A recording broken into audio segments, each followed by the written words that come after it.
دھواں اٹھتا ہے تو ایک کٹیا میں جو چورا جل رہا ہے اس سے بھی اٹھے گا تو جائے گا اوپر، اور محل کا کوئی بہت بڑا کچن ہے تو اس سے بھی اٹھے گا تو اوپر جائے گا۔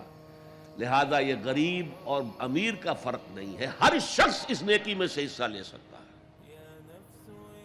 تمہارے پاس ایک روٹی تھی، تم نے آدھی دے دی کسی مانگنے والے کو، تمہارا حصہ ہو گیا، بہت بڑا حصہ ہو گیا۔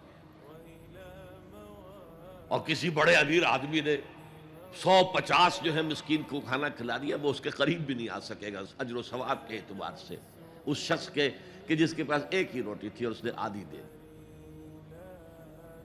تو بر جو ہے حقیقت میں لیس البر ان تولوا وجوہکم قبل المشرق والمغرب ولکن البر من آمن باللہ والیوم الآخر والملائکۃ والکتاب والنبیین۔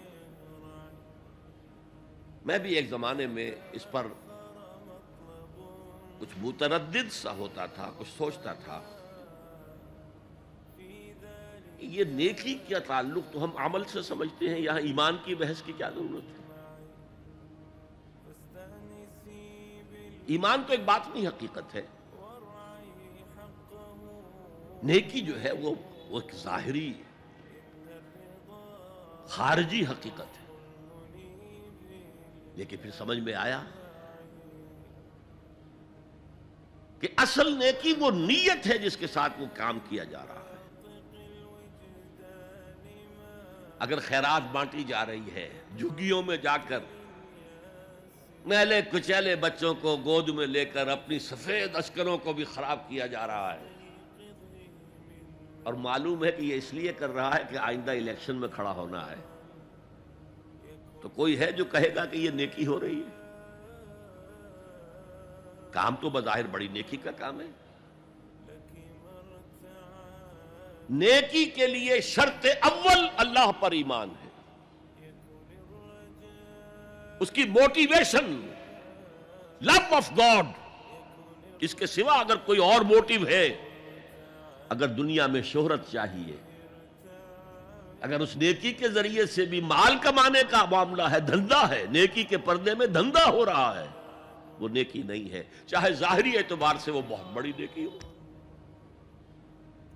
تو سب سے پہلا مسئلہ نیت کا ہے، نیت کا ہے، نیت کا ہے۔ کس ارادے کے تحت یہ نیکی کی جا رہی ہے، کیا مقصود ہے، کیا مطلوب ہے؟ چنانچہ نوٹ کیجئے، اکثر محدثین نے اپنے جو مجموعے مرتب کیے احادیث کے، ان میں پہلی آیت کون سی، پہلی حدیث کون سی لاتے ہیں؟ حضرت عمر رضی اللہ تعالیٰ عنہ سے روایت ہے، انما الاعمال بالنیات، نیکیوں کا، نیک اعمال کا دار و مدار نیتوں پر ہے۔ وَإِنَّمَا لِكُلِّ امْرِئٍ مَّا نَوَىٰ، ہر شخص کو وہی کچھ ملے گا جس کی اس نے نیت کی ہوگی۔ فَمَنْ كَانَتْ هِجْرَتُهُ إِلَى اللَّهِ وَرَسُولِهِ فَهِجْرَتُهُ إِلَى اللَّهِ وَرَسُولِهِ۔ جو کوئی ہجرت کر رہا ہے، مکے میں گھر بار چھوڑ کر جا رہا ہے، اپنے وطن کو ترک کر کے جا رہا ہے مدینے کی طرف، صرف اللہ اور رسول کے لیے، اس کی ہجرت اللہ اور اس کے رسول کے لیے۔ وَمَنْ كَانَتْ هِجْرَتُهُ لِلدُّنْيَا يُصِيبُهَا، اور اگر اس شخص کی ہجرت دنیا کے لیے ہے کہ اس کو حاصل کر لے۔ مثلا میں دیتا ہوں مثال، ایک مسلمان تھا، اس کا کوئی کاروبار تھا، اس کے خریدار مسلمان ہی تھے، وہ جا رہے ہیں، اب کیا کرے گا؟ مشرکوں نے سو تو اس کا سامان نہیں لینا، اب وہ بھی چلے جا رہے ہیں۔ یہ اللہ کو معلوم ہے کہ اس کے ہجرت کا اصل سبب کیا ہے، ہم نہیں طے کر سکتے، لیکن اللہ کے ہاں جو کھاتا کھلا ہوا ہے، اس کی یہ ہجرت جو ہے اللہ اور اس کے رسول کے لیے شمار نہیں ہوگی۔ وَمَنْ كَانَتْ هِجْرَتُهُ لِلدُّنْيَا يُصِيبُهَا أَوِ امْرَأَةٍ يَنكِحُهَا، یا کسی عورت کے لیے ہو کہ اس سے نکاح کرے، کسی خاتون سے وہ شادی کا خواہش مند تھا، وہ خاتون ہجرت کر کے مدینے چلی گئیں، اب یہ بھی باندھے کچے دھاگے سے بندھے ہوئے چلے جا رہے ہیں، تو یہ تو در حقیقت اس عورت کے کھاتے میں ہجرت جائے گی، اللہ اور اس کے رسول کے ہجرت میں نہیں۔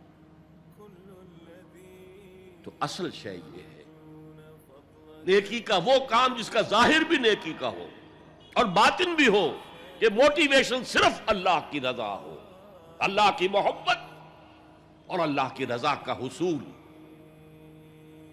یہ ہے پازیٹو موٹیو۔